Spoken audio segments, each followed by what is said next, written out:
큰 울이 들어오게 만드는 비법으로 해가지고 무조건 투자에 성공할 수 있다 생각합니다. 무조건? 거의 무조건입니다. 무조건. 이대로만 하시면 무조건입니다.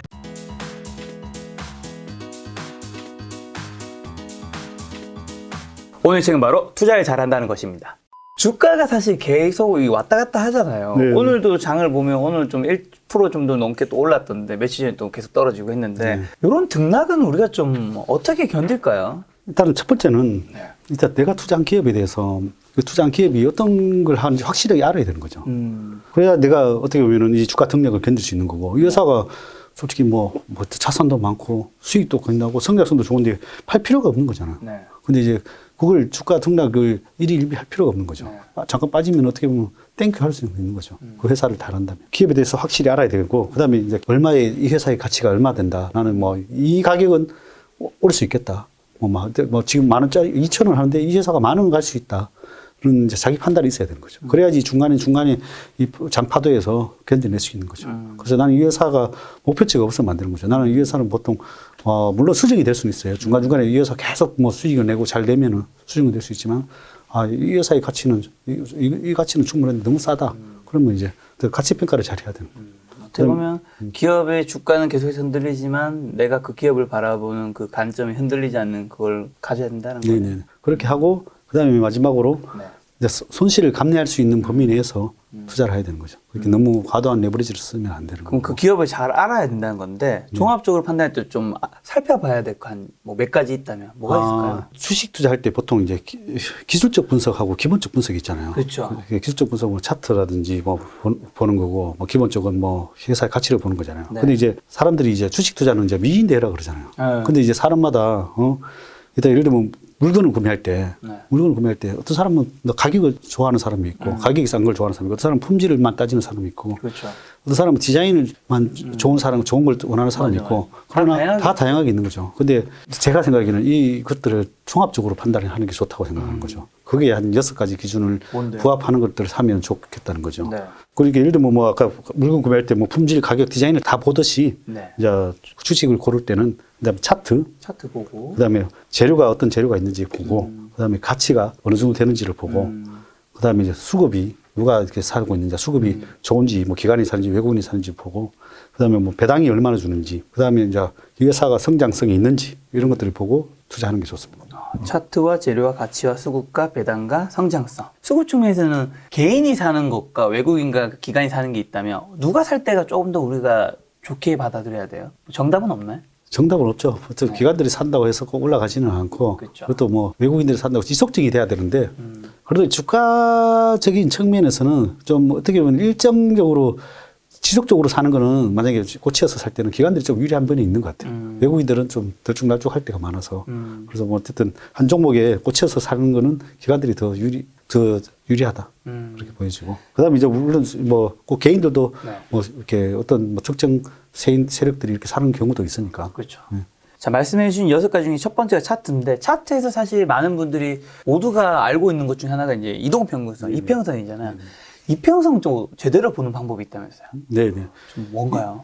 이동평균선에서 가장 중요하게 봐야 될 거는 일단은 차트가 일단은 모든 이렇게 이평선들이 정배열로 됐을 때가 어쨌든 개인들이 투자하기에는 가장 유리한 것 같아요. 왜냐하면 이렇게 이제 어떻게 보면 이렇게 수축돼 있을 때 사는 것도 물론 좋아요.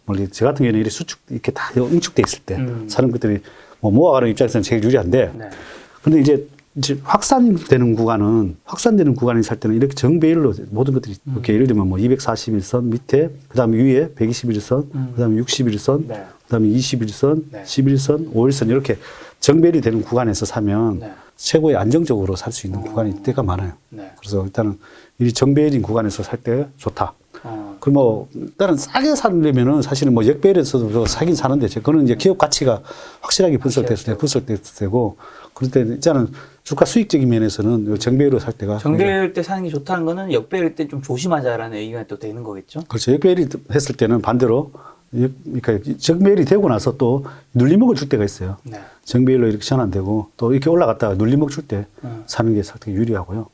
그리고 이것도 눌림목 구간에 이렇게 정배열이 다 되고 나서 이렇게 눌림목 구간에 눌림목 구간에 사면 좋고 반대로 이렇게 지금 SK 하이닉스 같은 경우에는 네. 이렇게 보면 반대로 이렇게 역배열로 가버리잖아요. 네. 바로 121선 밑에 61선 밑에 21선 밑에 이렇게 역배열 됐을 때는 또 이렇게 반대로 위험하다는 거죠. 이렇게 역배열인 구간에는 오히려 조심하라고 그런데 역배열 구간에. 차트에서 역배열이 됐을 때 이렇게 지금 다시 또 SK하이닉스 오르잖아요. 네네. 역배열인 주식을 언제 좀 사면 좋을 때일까요? 역배열인 게 또 다시 오를 수 있는 거잖아요. 그때는 이제 또 다시 캔들. 캔들? 네. 그때는 이제 캔들이나 네. 또 캔들이 중요하다고 그랬잖아. 네. 캔들 이런 거 캔들이나 네. 뭐 다른 것들을 이제 보는 거죠. 거래량이나 이런 것들을 보는 네. 거죠. 캔들이나 거래량. 일단 캔들로 보면 여기서 캔들 이런 게 이제 어떻게 보면은 상승 잉태형에 네. 잉태 확인형을 나오고 그다음에 또 이건 뭐 어떻게 보면 장악형이 또 되고 여기 나오고 적산병도 나오고 이런 식으로 나오는 네. 거죠. 캔들상에서 이렇게 바닥을 잡을 수도 있고. 그러면 이제 캔들상에서 역배열을 보고 그다음에 회사 가치를 먼저 봐야 되는 거죠. 이거는 이제 역배열에서 잡는 거고. 네. 그다음에 그런 역배열에서 또 보면 캔들을 보고 먼저 파악을 하고 그다음에 거래량을 보고 파악을 하는데 거래량은 또 한번 볼까요? 이런 이제 거래량이 이렇게 터질 때 역배열이 거래량이 터질 때 이거는 역배열은 아니지만 거래량을 보고 판단하는 거고 여기 네이버를 보면 이것도 역배열이잖아요, 그죠? 역배열인데 여기 제 같은 경우는 여기 저번에 말했듯이 도치형이 뜬 거예요. 여기 짧게 있는 거는 다 도치로 봐봐요. 양봉으로 보죠. 도치가 뜨고 또 양봉이 이렇게 떴어요. 네. 그러면 이제 상승으로 전환된 가능성이 많다. 가능성이 많은데 이제 도치가 뜨고 이게 도치라는 게 왜 나타나냐면은 그리고 여기 왼쪽에 이제 어쨌든 왜 나타나냐면은 하락할 수도 있고 상승할 수도 있고 힘의 균등이 생겼을 때 나오는 거예요. 그럼 이제 밑으로 가냐 위로 가느냐의 균형점이에요. 그리고 그 상황에서 이제 위로 가면은 위로 갈 가능성이 많고 밑으로 가면 밑으로 갈 가능성이 계속 있는 거예요. 그래서 일단 여기서 다행히 양봉이 나온 거예요. 그다음에 보면 또 확인 한번 더 해주는 거예요. 여기서 양봉이 하나 더 나오죠. 이럴 때 보통 이제 바닥을 확인하는 거예요. 뭐 이렇게 하면서 거래까지 더 실어주면 더 이제 확실한데 이게 이제 어떻게 보면 바닥을 잡는 것 중에 하나고 역배열에서 여기도 보면 똑같아요. 이것도 저는 캔들을 이거 도치형으로 봐요. 도치형에서 양봉이 하나 나오고 또 양봉이 하나 나오고 이렇게 고점을 전환되는 거예요. 네. 이런 식으로 이제 전환되는 걸 뭐라고 하냐면 샛별형이라고 해요. 샛별형. 네. 샛별형이라고 하고 뭐 또 다른 걸로 보면 또 다른 거 다 해드릴까요? 이거는 이제 오히려 음봉이 뜨고 음봉을 이렇게 장악하는 거를 네. 오히려 음봉이 뜨고 음봉을 장악한 거를 상승 장악형이라고 해요. 하락 음봉을 확 감싸는 거를. 근데 이거는 좀 케이스가 조금 틀리지. 음봉이 아예 몸통으로 감싸 안는 게 있거든요. 네. 이거 보면 비슷한 케이스로 보고 이렇게 되면 또 상승 전환이에요. 이게 음봉이 몸통으로 감싸 안는 거를 장악형이라고 합니다. 그래서 뭐 하나를 더 든다면 반대로 하락하는 걸 한번 해볼까요? 이거는 이제 작년 6월인데요. 보면 딱 이게 하락 장악형이에요. 네, 양봉이 카카오죠, 나오고, 종목이. 카카오고, 여기 양봉이 하나 뜨고, 네. 음봉이 이렇게 몸통을 감싸 안고 나서, 네. 이게 고점에서 반대로 정비질인데 너무 이격이 벌어진 상태에서, 네. 이런 게 때문에 아주 위험합니다. 여기 하락 장악형. 이 하락 장악형. 그래서 이제 보통 어떻게 보면 정배열에서 고점을 잡아내는 거랑 네. 역배열에서 저점을 잡아내는 때는 이런 캔들이 유리합니다. 이런 캔들을 네네. 한번 그래서 볼게요. 캔들 요 다른 것들도 뭐 사례를 더 많이 책에 소개해 놨으니까요. 보시면 좋을 것 같습니다. 네. 네. 지금 이평선 봤으면 거래량 보고 투자하는 방법도 있다면서요. 네. 뭔가요? 일단 거래량이 어떻게 보면은 네. 특히 보통 뭐 트레이더도 그렇고 일반 뭐 그냥 장기 투자도 그렇고 그냥 주가의 상승이 뭔가 변화가 일어나는 시발점이라고 보시면 네. 돼요. 그러면 이제 왜냐하면 이 거래가 갑자기 확 늘어났다는 거는 회사에 뭔가 변화가 생긴 거죠. 그렇죠. 변화가 생겼으니까 누군가가 확 산 거죠. 무슨 재료가 떴거나 뭐 뉴스가 나왔거나 아니면 회사의 내부 관계자에서 뭐 수주가 있으니까 뭐 내부 관계자들이 샀거나 뭐 이러니까 이제 장 때 보통 그럴 때 양봉이 나오는 거죠. 거래가 터지는 거죠. 일단 어떤 재료가 있었으니까 누군가가 샀는데 보통 거기서 재료가 뭐 아직 안 나타나는 거죠. 그러면 이제 그럴 때는 이제 눌림목을 줄 구간이 있어요. 그럴 때 이제 주로 이제 매수를 하고 여기 보통 이렇게 여기 보면 대량 거래가 터지잖아요. 네. 여기 대량 거래 터지는 날 이제 눈여겨 보다가 이렇게 대량 거래 터지는 날 사도 되고 뭐 이러면 뭐 트레이드 같은 경우에는 그러면은 이제 이렇게 눌림목 구간에 사는 거죠. 떨어지는 거. 뭐 더 떨어질 수도 있어요. 그럼 이런 대량 거래가 이렇게 터졌다 했을 때는 그러니까 회사가 네. 재무 구조가 좋고 회사가 뭐 성장성이 있으면은 네. 이제 갈 수 있는 사인이구나. 이렇게 받아들이면 됩니다. 그래서 이 대량 거래가 상당히 중요합니다. 그래서 일단 그리고 대량 거래 터졌다고 뭐 바로 사서 갈 때도 있지만은 또 눌림을 줄 때가 많아요. 눌림목 줄 때 사면 좀 더 싸게 살 수 있는 거죠.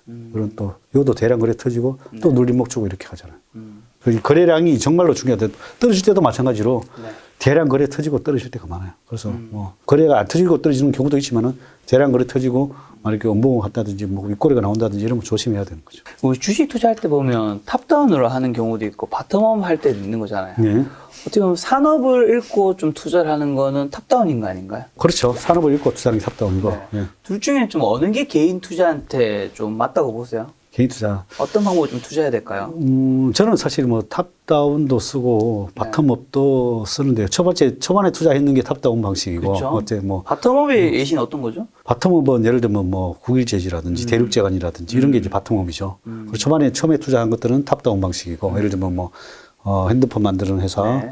그다음에 뭐 LG전자라든가 KTF. KTF 이런 것들은 탑다운 방식으로 한 거고. 네. 그래서 이제 바텀업은 이제 종목 하나만 주기사기 파가지고. 네. 근데 이제 장단점은 탑다운은 일단은 개별 분석에 좀 불리할 수는 있고, 좀 바텀업은 일단은 그 시장이 크게 영향을 안 받을 수는 있어요. 시장이 크게 영향을 그렇죠. 안 받고. 저는 뭐 두 가지 다 병행을 해야 되지 않나. 탑다운에서 또 주의해야 되는 거는 이제, 이 트렌드가, 이 산업이 꺾이느냐. 뭐, 아니면 이 트렌드가, 이 시장이 위험하지 않냐. 네. 이런 것들을 이제 만 눈여겨보시고, 그 다음에 이제 어떻게 보면 개별 종목을 또 제대로 파고들면 이런 것도 다 무시해도 됩니다. 이런 거 다 무시하고, 이 종목의 뭐 기업 가치, 뭐 성장성, 아까 뭐 때로는 뭐 신사업, 뭐 여러 등등을 대입해가지고 하다 보면은 솔직히 시장이 하락해도 겁이 안 나요. 겁이 안 나고 오히려 뭐 땡큐하고 계속 사모으게 돼요. 본인의 투자 방식이 이제 바텀업으로 투자했으니까. 네네. 그래서 뭐 두 가지 다 병행하는 게 좋다고 생각을 해요. 자, 대표님의 5가지 투자 원칙이 있던데 네. 어떤 건가요? 첫 번째는 네. 일단 대주주의 의지와 지분율을 살펴라. 최대 주주의 의지와 지분율을 살피는 것이다. 네네. 이게 뭐냐면은 대주주가 사실 주식이 올라가길 의지가 없으면 주가가 아무리 회사가 좋아도 잘 안 올라갈 때가 많아요. 제일 많이 가지신 분이니까. 네. 그리고 대주주가 뭐 또 이익을 뭐 일단은 뭐 많이 내줘야 되잖아요. 그리고 뭐 그런데 예를 들면 뭐 상속 증여라든지 있다든지 이러면 이익을 좀 안 내겠죠. 네. 그럼 이익을 최대한 안 내야 2개월 전, 2개월 후 주가로 상속을 해야 되니까 네. 그래서 이제 대주주가 의지가 상당히 중요하다. 그리고 대주주가 또 사업을 계속 키우고 또 뭐 이익도 주주들과의 환원 정책이라든지 요즘 그렇게 뭐 지배구조 개선 상당히 그게 이슈가 많잖아요. 그렇죠. 그래서 어쨌든 대주주들이 좀 이제 좀 많이 바뀌고 있는 것 같아요. 옛날에는 사실 뭐 대주주가 다 자기 회사로 생각하고 뭐 자기 걸로 다 빼먹고 그러다 보니까 뭐 잘못되는 경우들이 종종 있어요. 그런 회사들이 또 주가는 또 잘 안 가죠. 그래서 대주주가 어쨌든 긍정적으로 뭐 주주 가치를 잘 해주는 업체들 네. 투자를 하셔라. 두 번째가 재료가 나올 기업을 네. 주목하라. 어떤 거죠? 일단 주식에서는 대부분 다 이 꿈을 먹고 사는 거잖아요. 네. 근데 꿈을 먹고 사는데 그 재료가 없으면 네. 호재가 없으면 네. 못 올라가더라고요. 그래서 일단은 호재가 있는 종목을 선택하면 아무래도 좀 빠른 수익을 낼 수가 있는 거죠. 책에 보면 긍정적인 재료랑 뭐 부정적인 재료가 있다고 하는데 화면 보시면서 좀 네, 어떤 네. 걸까요? 일단 긍정적인 재료는 네. 이제 주로 이제 인수합병 뭐 M&A 되는 거죠. 그다음에 최대 주주가 주식을 사는 거. 그다음에 뭐 실적이 이제 뭐 잘 나오는 거, 최대 실적 그렇죠. 나오는 거. 그다음에 회사가 턴어라운드 되는 거. 다섯 번째로 삼자 배정, 유상증자가 들어오면 좋고. 그다음에 뭐 새로운 신규 사업을 진출한다든지 이러면 네. 호재가 되는 것 같고. 그다음에 그쪽 산업이 호황이 될 때 괜찮은 것 같고. 무상증자를 해주면 또 호재고. 그리고 단일 판매 공급 계약 체결하는 것도 괜찮고. 그다음에 또 유형 자산 취득, 뭐 새로운 공장을 확장하기 위해서 네. 공장을 짓는다든지 이러면 네. 땅을 사는 것들을 그러면 기존의 땅을 팔고 뭐 이로 가면서 기존의 땅에서 매각 차익도 발생할 수 그렇죠, 있고 그렇죠. 뭐 그런 것들이 유형 자산 취득이 또 괜찮고 그다음에 또 자사주 매입도 호재로 작용하고 그다음에 이제 부채를 종이에 상환하는 거 그렇죠. 이런 것도 괜찮고 그리고 때로는 이제 회사가 주가가 많이 올라가면 또 액면분할을 하거든요. 사실 이거 자체는 뭐 기업의 펀드멘탈에는 뭐 아무- 변함은 없지만. 변함은 없지만 사실 무상증자랑 액면분할은 기업의 펀드멘탈에는 변함 없습니다. 네. 없는데 주가로는 긍정적으로 작용할 때가 많습니다. 그리고 오히려 뭐 대형주 같은 경우에는 오히려 네. 팔아야 될 때도 많아요. 반대로 팔아야 될 때도 있어요. 왜냐면 뭐 네. 그러니까 어쨌든 그거는 이제 만약에 됐을 때, 그 당시에는 호재가 많아요. 된다고 했을 때 당시에는 되고 나면 또 빠지는 경우도 있습니다. 그리고 이제 공개 매수, 네. 공개 매수하는 거는 이제 내가 비싼 가격에 사주는 거죠. 그리고 이제 뭐 때로는 이제 자사주 가지고 있는 것들을 소각해 버리면 아무래도 우리가 이익이 뭐 배당금이나 뭐 회사의 그 펀드멘탈이 더 좋아지는 거죠. 미국의 글로벌 회사들 이런 걸 많이 하죠. 네, 삼성전자도 뭐 가끔씩 하죠. 네. 하고 그리고 또 자회사가 상장을 한다든지 이러면 또 회사에는 호재가 되는 거고. 자회사 상장하는 게 회사의 호재인가요? 자회사가 이제 보통 상장하면 호재죠. 뭐 어떤 뭐 좋은 회사가 상장하면 아무래도 밸류에이션이 이제 커지니까 호재가 되는 거죠. 그 예를 들면 안 좋은 물적 분할을 해서 상장했을 때는 또 뭐 안 좋을 수는 있어요. 네. 안 좋을 수 있는데. 그럼 카카오 같은 경우는요? 그리고 그것 때문에 호재로 해서 작년에 좀 많이 올랐잖아요. 카카오뱅크 하면서 그때가 또 어쨌든 반짝하게 어떻게 보면 그 후로 살짝 고점이었죠. 그래서 상장한 거는 호재로 작용했었죠. 그 다음에 이제 뭐 새로운 특허를 취득했다든지 이런 것도 호재고. 그 다음에 이제 회사 아까 분할을 하는데 인적 분할은 좀 괜찮아요. 네. 왜냐면 뭐 두 개의 회사가 이렇게 나눠지는 거니까 시청자분들 잘 모르실까봐 내가 좀 쉽게 설명드리면 인적 분할은 사람 인자 이렇게 두 갈래로 나눠지는 거예요. 뭐 50%, 40% 이렇게 뭐 회사가 두 개로 쪼개진다고 보면 돼요. 네. 뭐 50도 아니 60%, 40% 이렇게 쪼개진다든지 50도 50 쪼개진다든지. 물적 분할은 그냥 여기 물이 떨어진다. 바로 밑으로 물적 분할 물이 떨어진다. 이게 100% 밑으로 자회사로 배립되는 거예요. 이런 거에서 그런 거다.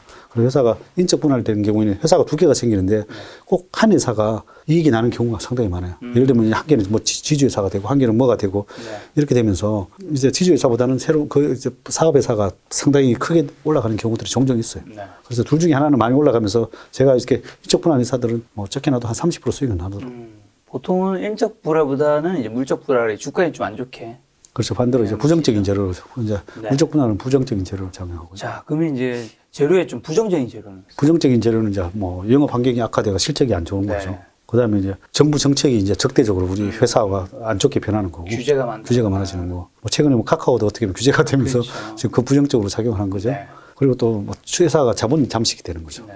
그럴 때 아주 안 좋은 거고. 그다음에 이제 회사가 잦은 신주인수권을 막 잦은 시비를 발행한다든지 이러면은 이제 회사에 어쨌든 다 그 시비라는 게 부채로 작용하니까 네. 또 안 좋게 작용을 하고. 그다음에 신주인수권들은 결국은 행사가 할 때마다 이제 주가에는 이제 부정적으로 행사를 할 때마다 어떻게 보면 회사의 자본금이 증액이 되는 거니까 좀 부정적으로 작용을 하고 있는 거고요. 그다음에 이제 무상감자. 그래서 예를 들면 이제 회사가 안 좋으니까 이제 아까 자본 잠식이니까 무상감자에서 할 때는 이제 내 회사 가치가 확 줄어드는 거예요. 그리고 나서 뭐 보통 정자가 들어오니까 나의 자본 가치가 희석이 돼버리는 거죠.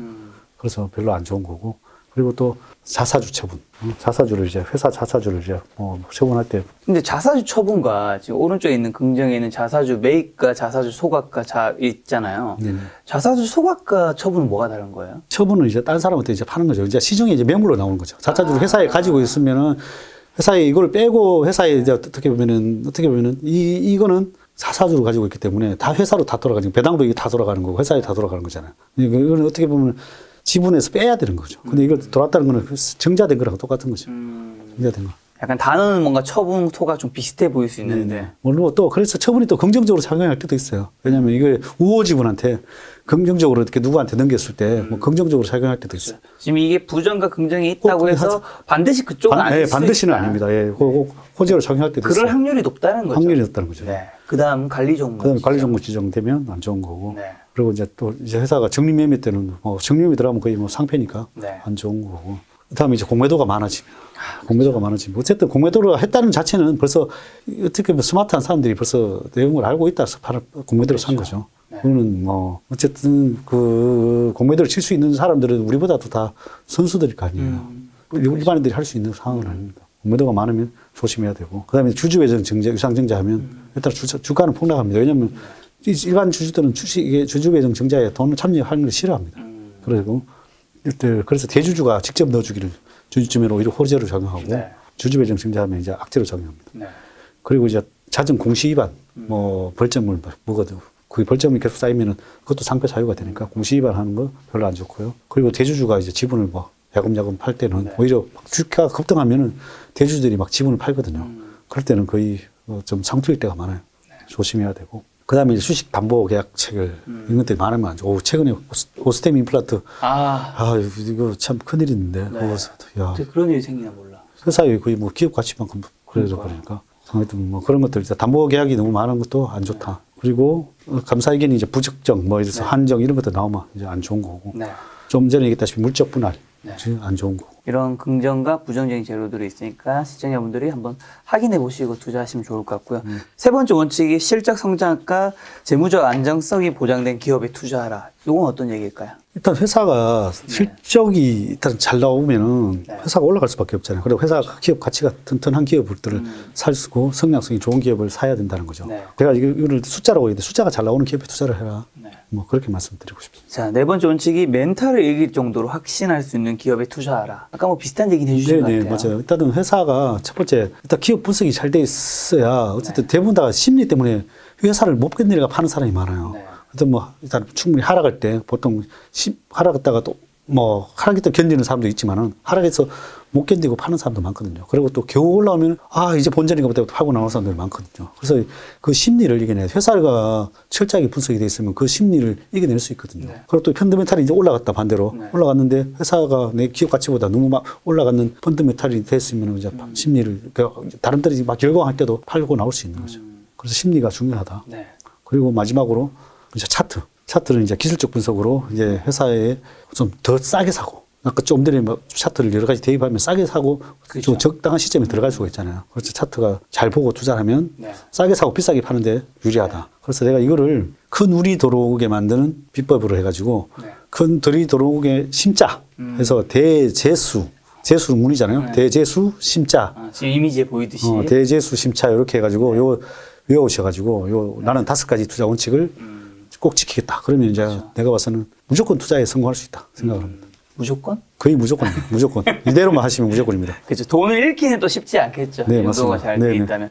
차트에서 차트의 핵심 요소와 보조지표 여쭤보려고 하는데 좀 어떤 게 있을까요? 일단 보조지표로도 잘 활용하시면 뭐 고점과 저점을 잘 찾을 수 있거든요. 일단은 이격도라는 거는 제가 이제 어떻게 보면은 이제 이격도라는 건 주가가 앙드레 코스톨라니 개와 주가의 이론에 의하면 개가 이렇게 멀어지면 멀리 가면 다시 돌아오는 거죠. 그걸 이제 지표로 나타내는 게 이격도예요. 그게 이격도구나. 그 이격도인데 이제 주로 이제 21선 기준으로 해서 이게 이격도가 많이 벌어졌다. 많이 벌어졌을 때 일단은 위험하다는 거죠. 많이 벌어지면 아무래도 주가가 이제 다시 결국 지자리로 돌아올 때까지 기다려야 되는 거죠. 결국은 그래서 22선이 많이 벌어졌다가 이렇게 좀 떨어질 때 매도를 검토하는 거죠. 22선. 제가 기준으로 잡은 거는 105 이상이 있을 과열권이고 그 다음에 95 이하는 침체권이죠. 침체권이라 이때는 매수를 고려해야 되는 상황이에요. 매수를 고려해야 되는. 그래서 95 이하에서는 매수를 고려하고 오히려 이렇게 고려를 하다가 제 같은 경우에는 이런 시점이 들어오면 조금씩 사요.